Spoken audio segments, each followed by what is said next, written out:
Hello friends, आपका स्वागत है हमारे चैनल पर।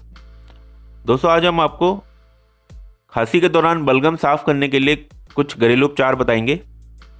जैसे कि आपने देखा होगा कि जब मौसम में परिवर्तन होता है या गर्मियों के बाद सर्दियाँ शुरू होती हैं तो अक्सर लोगों को खांसी की समस्या होने लगती है।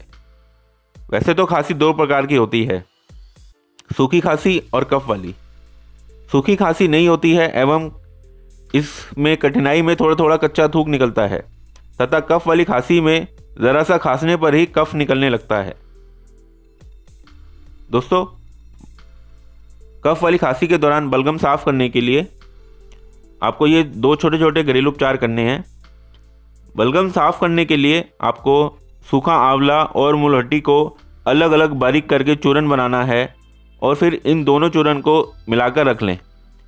इसमें से 1 चम्मच चूरन दिन में 2 बार खाली पेट सुबह और शाम को 2 सप्ताह तक आपको आवश्यकता अनुसार लेना है। इससे छाती में जमा हुआ बलगम साफ हो जाएगा। इसके अलावा अगर आपको रात की खांसी हो तो एक बहेड़े के छिलके का टुकड़ा अथवा छिले हुए अदरक का टुकड़ा सोते समय मुख में रखकर चूसते रहें। इससे आपका बलगम आसानी से निकल जाएगा। तो दोस्तों, ये कुछ छोटे छोटे उपाय थे जिससे कि आप अपनी कफ वाली खांसी को ठीक कर सकते हैं।